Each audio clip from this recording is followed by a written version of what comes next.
En América se llamó negro cimarrón o simplemente cimarrón a todo aquel esclavo rebelde o fugitivo que llevaba una vida de libertad en rincones apartados de las ciudades o en el campo, denominados palenques o quilombos.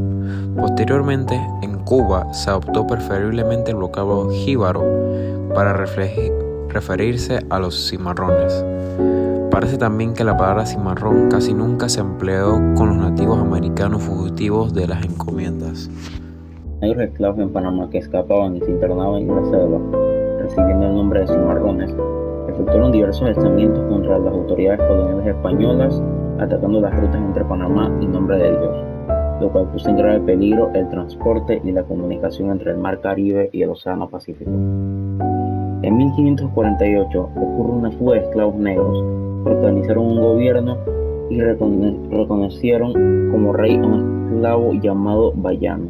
De la misma manera, otro grupo en 1549, encabezado por Felipillo, se organizó en el Golfo de San Miguel. Las autoridades coloniales a cargo del capitán Francisco Carreño combatieron a los cimarrones, infligiendo graves e inhumanos castigos a los que lograban capturar. A la llegada a Panamá del Marqués de Cañete, virrey del Perú, se dispuso a enfrentar el peligro que representaba el alzamiento de los negros cimarrones. Para ello, se encomendó al capitán Gil Sánchez dirigir una fuerza a la región de Chepo, donde se encontraba Bayano, quien logra derrotar al representante del virrey. El capitán Carreño termina apresando a Bayano, a quien conduce a Nombre de Dios, donde Álvaro de Sosa, presidente de la Real Audiencia de Panamá, intenta atraer a los cimarrones a la autoridad realista, para lo cual firman un convenio.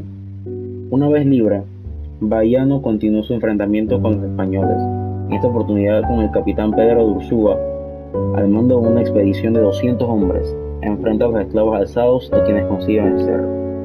Bayano es capturado y enviado a Sevilla, donde se le asigna una renta por parte de la corona.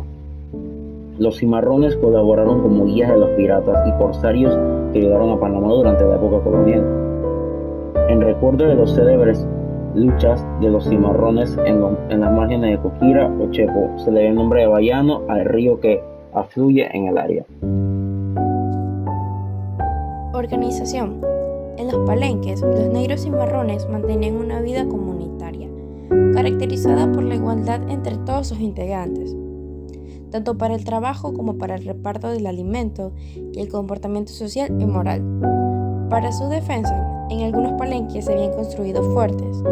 Estaban hechos de empalizadas en el punto más alto de su temporal albergue. Tenían como únicas armas espadas, cuchillos y otras armas blancas. Nunca poseyeron armas de fuego.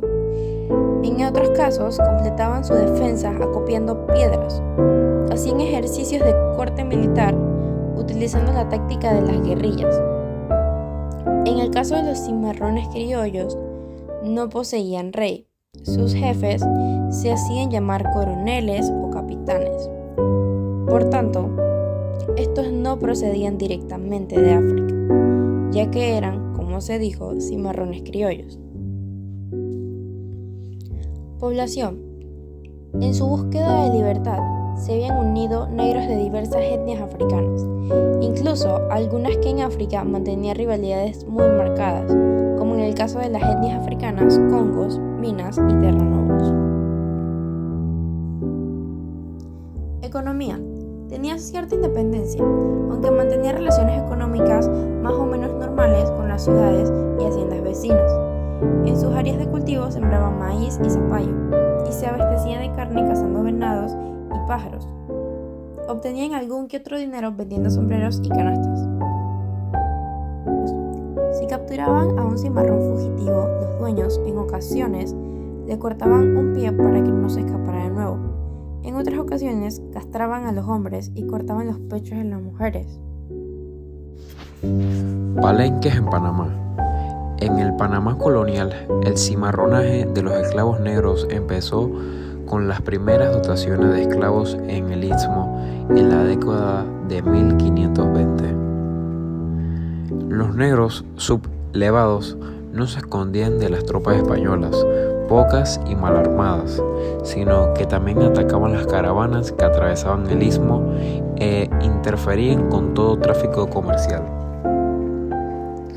En 1548 tiene lugar una fuga de esclavos negros, los cuales organizaron un gobierno y reconocieron como rey a un esclavo llamado Bayano. De la misma manera, otro grupo en 1549, el cual era encabezado por Felipillo, se organizó en el Golfo de San Miguel. Los grupos más conocidos se encuentran en la costa arriba de la actual provincia de Colón, en Portobelo, Nombre de Dios, Palenque y otros pueblos afropanameños del actual canal transísmico. Existen otros palenques en la costa abajo de Colón, al oeste del canal. Para la época de fundación de Portobelo, la mayoría de los negros transitaban Portobelo, seguían otros rumbos. Sin embargo, el poblado tenía un número considerable de negros residentes que trabajaban en el embarcadero y en las ferias. Como consecuencia de aquello, se fueron conformando barrios que constituían las negrerías y núcleos afrocoloniales, como el barrio de Guinea, que existe todavía, así como el barrio Malambo. Otra población fue el pueblo llamado Palenque, a unos kilómetros de la actual aldea del mismo nombre, que era una comunidad cimarrona típica. Tenían un centenar de negros prófugos que vivían en chozas dispersadas por el bosque tropical. Remanente de este fenómeno se tiene en la actualidad el dialecto congo, que consiste en hablar como los negros bozales y hablar el castellano al revés. Sin embargo, la existencia de procesos regulares de modificación morfosintáctica y fonológica, así como un léxico nuclear que no pertenece al español mundial, indican que una gran parte del lenguaje congo es en efecto un código lingüístico coherente.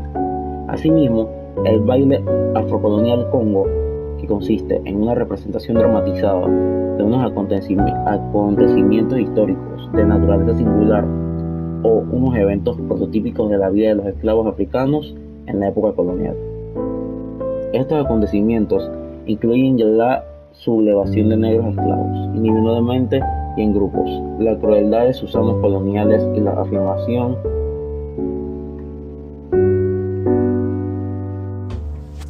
Bayano, también conocido como Bayano o Bayamo, fue un africano esclavizado por los españoles que condujo la mayor de las rebeliones del siglo XVI en Panamá.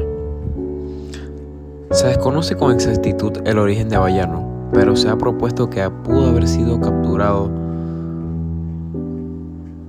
de la tribu de los Mandinga en la actual Sierra Leona, en el oeste de África. Otra hipótesis apunta al origen de Yoruba, grupo al que pertenecían la mayoría de esclavos que llegaron a la América, debido a la palabra Bayani. En la lengua yoruba se utiliza para designar a un ídolo o un objeto venerado por los fieles del dios del trueno. Desde el mismo barco negrero en camino o después de su arribo actual en la provincia del Darién, Panamá, en la frontera de Colombia, los esclavos rebeldes conocidos como cimarrones crearon regiones autónomas conocidas como palenques. Las fuerzas de Bayano sumaron entre 400 y 1200 cimarrones, dependiendo de las diversas fuentes, e instalaron un palenque conocido como Roconcholón, cerca del actual río Chepo, posteriormente conocido como río Bayano. Lucharon su guerrilla por más de 5 años mientras construían su comunidad. Bayano ganó treguas con el gobernador colonial de Panamá, Pedro de Ursúa, pero Ursúa lo capturó y lo envió posteriormente para ser juzgado a Perú y entonces a España, en donde murió.